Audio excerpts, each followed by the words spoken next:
ସାନ ଭାଇଙ୍କର ଚତୁର୍ଥୀ ଭୋଜି ବହୁତ ବଡ଼ ଭିଆଇପି ମାନେ ଆପଣଙ୍କ ଗୃହକୁ ଆସିବେ। ଆପଣ ସେଥିପାଇଁ ବ୍ୟସ୍ତ ରହିବେ। ସବୁ ତ ଜାଣିଛ ତାହେଲେ ଯାହା କହିବା କଥା ଯେ ଜଲ୍ଦି କହୁନାହାନ୍ତି।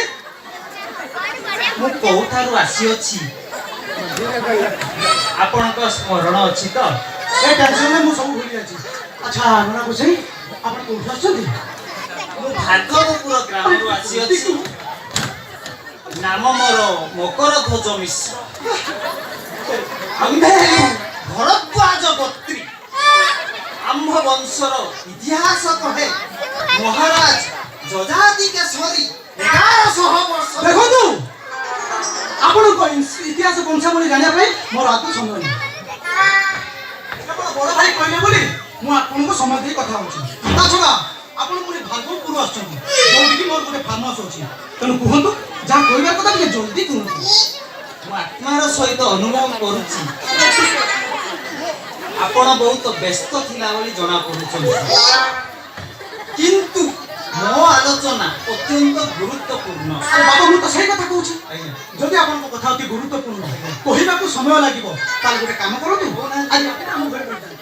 ବରଂ ମୁଁ କାଲି ସକାଳୁ ଆପଣଙ୍କ ସହିତ କଥା ହେବି। ନା ନା ନା ନା ମୁଁ କୌଣସି ପ୍ରକାରେ ଆପଣଙ୍କ ଗୃହରେ ରହିପାରିବି ନାହିଁ।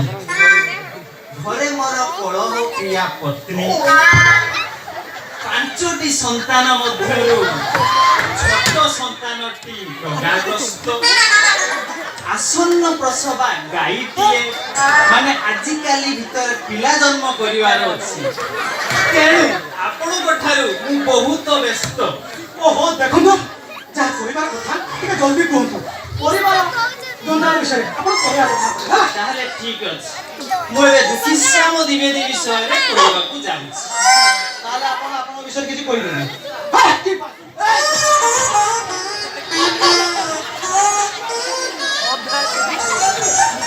ଆଜ୍ଞା ଗ୍ୟାସ୍ ତ ପଳେଇ ଗଲେ ଆସିବେ, ମୁଁ ଆଉ ଆସିବି। ଦେଖନ୍ତୁ ଯାହା କହିବାର କଥା ଟିକେ ଜଲ୍ଦି କୁହନ୍ତୁ। ବିରକ୍ତ ହୁଅନ୍ତୁ ନାହିଁ। ରକ୍ତଚାପ, ମଧୁମେହ, କର୍କଟ, ଯାଦୁକାଛ କୁଣ୍ଡିଆ ଇତ୍ୟାଦି ରୋଗ ଆପଣଙ୍କୁ ଗ୍ରାସୀ ପାରେ। ଯାହା କହିବାର ଆସୁଛନ୍ତି ସେଟା କୁହନ୍ତୁ। ନହେଲେ ଗୋଟେ କାମ କରନ୍ତୁ ଆଜି ରାତିରେ ଆମ ଘରେ ରହିଯାଆନ୍ତୁ। କାଲି ସକାଳକୁ ଆପଣ ନା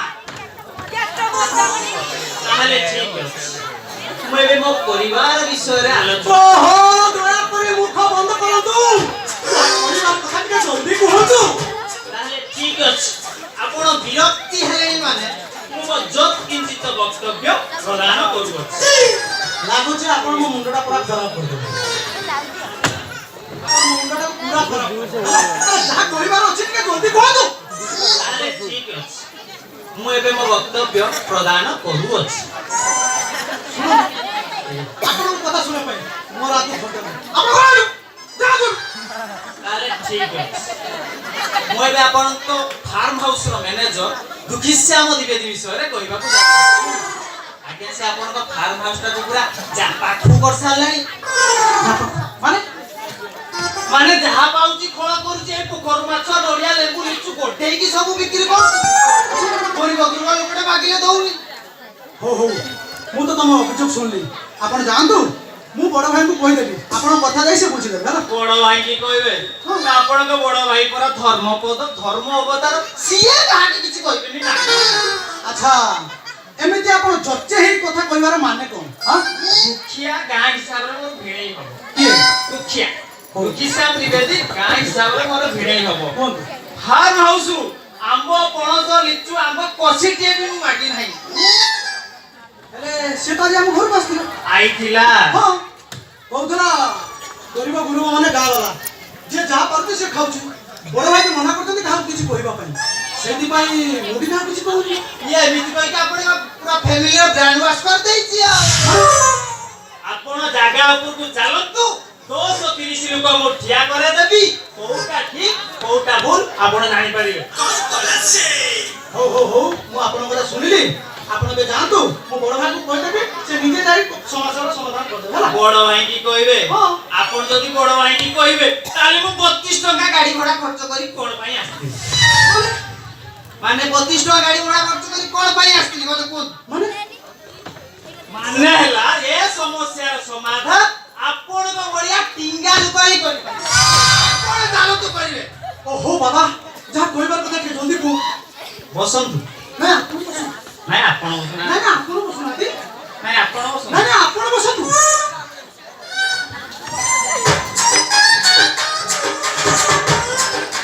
ହଁ ଆପଣ ବସନ୍ତୁ। ଆପଣ ପ୍ରଥମେ ବସନ୍ତୁ। ଓହୋ ଆପଣ ଆଗେ ବସିବା କଥା। ହଉ ବସନ୍ତୁ ବସନ୍ତୁ।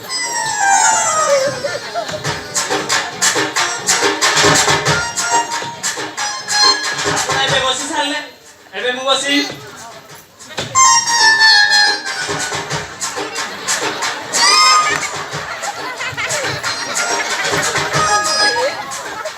କିସାନ ନିବେଦି ଗାଁ ହିସାବରେ ମୋର ଭିଣେଇ ହବ। ହେଇ,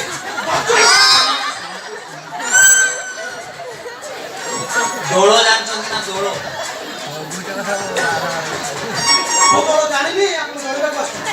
ନା ମୁଁ କହୁଛି ଦୋଳ ଆପଣ କାଳେ ଭାବୁଥିବେ ଫଳ ବୋଲି। କଣ ଭାବୁଥିଲି ଆପଣ କହିଲେ? ଦୌଡ଼ଟାକୁ ମୁଁ କଣ ଭାବୁଥିଲି ଆପଣ କହିଲେ? କହିଲି ପରା ଦୋଳକୁ ଯଦି ଆପଣ କାଳେ ଫଳ ବୋଲି ଭାବୁଥିବେ।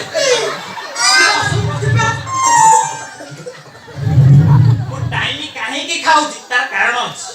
ଆପଣଙ୍କର ଏତେ ଗୁରୁତ୍ୱପୂର୍ଣ୍ଣ କଥା ଥିଲା ମତେ କହୁଥିଲେନି। ବୁଝିପାରିଲେ? ସେଇ ଦୋଳକୁ ଦଧି ବାମନ ଝିଅ ଠାକୁର ଭୋଗ ଖାଇବା ପାଇଁ ଆସନ୍ତି। ସୁନ୍ଦର ନା?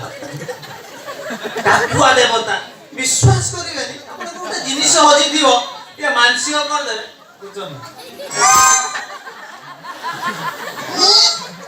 3-4 ଘଣ୍ଟା ଭିତରେ ଆପଣ ସେ ଜିନିଷଟାକୁ ଫେରି ପାଇବେ।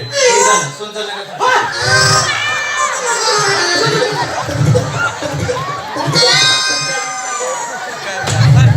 ହଉ ହେଲା ଆପଣ ପେଲିଲେ ମୁଁ ମନ ଦୁଃଖ କରିବିନି। ଯେ ପାରୁଛେ ପେଲି ଦଉଛି ଆପଣ ପେଲିଲେ ହଉ ହେଲା। ଆଜ୍ଞା କାହା ଦେହରେ ହାତ ମାରୁଛ ଆପଣ ଜାଣିନ? ମୁଁ ଜାଣି ନା ବାବୁଙ୍କ ଦେହରେ ହାତ ମାରୁଛି ମୁଁ ଜାଣି ନା।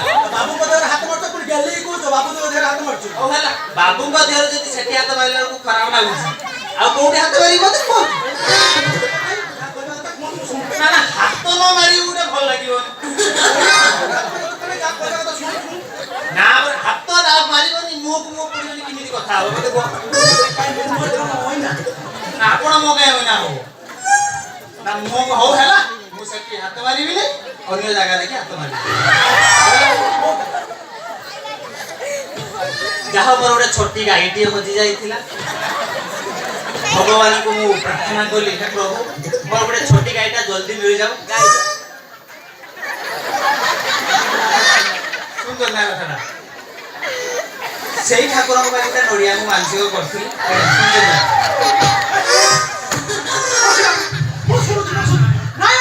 ସୁବିଧା ହବନି ସୁବିଧା ହବନି। ଯାହା ହଉ ସେ ଠାକୁରଙ୍କ ପାଇଁ ଗୋଟେ ମୁଁ ମାନସିକ କରିଥିଲି ନଡ଼ିଆ ଠକି ନାମରା କରିଦେଲା। ଶଳା ଫାର୍ମ ହାଉସ ବାବୁଙ୍କର 100 ଟ୍ରିପ୍ ନଡ଼ିଆ ବିକୁଛୁ ଗୋଟେ ହେଲେ ଦଉନୁ। ହାରାମି କୋଉଠିକାର କଣ ଭାବିଯିବେ ତୁ?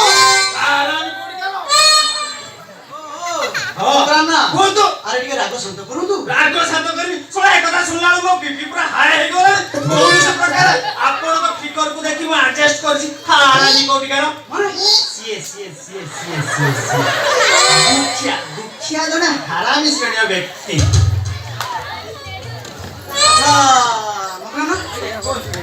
ନଡ଼ିଆ ଗୋଟେ କେତେ ଟଙ୍କା? 10-15 ଟଙ୍କା ହବ ଆପଣ ଜାଣିନାହାନ୍ତି?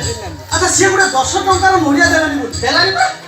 ଆପଣ 32 ଟଙ୍କା ଖର୍ଚ୍ଚ କରି ଭାଇଙ୍କ ପାଖକୁ କାଲି ଷ୍ଟେସନ ପୁଣି 32 ଟଙ୍କା ଖର୍ଚ୍ଚ କରି ହଁ ଦରକାର କଲେ 32 64 ଖର୍ଚ୍ଚ କରିବି ମୁଁ 64 ଖର୍ଚ୍ଚ କରିବି କିନ୍ତୁ ସେ ହାରାମଜାଦା ଆପଣଙ୍କ ଫାର୍ମ ହାଉସରେ ଯିବା ଦରକାର। ନା ଆପଣଙ୍କ ଅଭିଯୋଗ ଶୁଣିଲି। ଏବେ ଆପଣ ଯାଆନ୍ତୁ ମୋ ବଡ଼ ଭାଇଙ୍କୁ କହିବି ମୁଁ ନିଜେ ଯାଇକି ଏ ସମସ୍ୟାର ସମାଧାନ କରିବି ହେଲା। ହେଲା ସେଇ କଥା ସେତେବେଳେ କହିଦେଲେ ମୁଁ ପଳେଇ ସାରନ୍ତି। ଯାଆନ୍ତୁ ମୁଁ ଆଉ ହାତ ମାରିବାର ନାହିଁ। ହଉ ହେଲା ହାତ ମାରିବାର ନାହିଁ। ଯାଆନ୍ତୁ କିସାନ ଦିବାଦୀ ଶଳା ମକର ଧ୍ୱଜ ମିଶ୍ର ମୁଁ ତ ଚହଳି ଗରମ କରିଦେବି। କଣ ଭାବିଛ? ଯାଆନ୍ତୁ ଆଉ ହାତ ହଉ ହେଲା ସମୟ ସୁବିଧା ଦେଖିଲା ପାଟିରେ ହାତ ମାରିବି।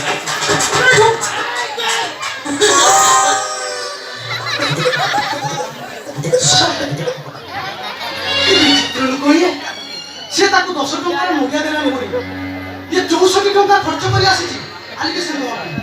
ଛେ ଏଇଟା ପୁଣି ଗୋଟେ ବ୍ରାହ୍ମଣ 100ରେ ବ୍ରାହ୍ମଣ ପୁରା ଦୁର୍ବାସା। ବାବା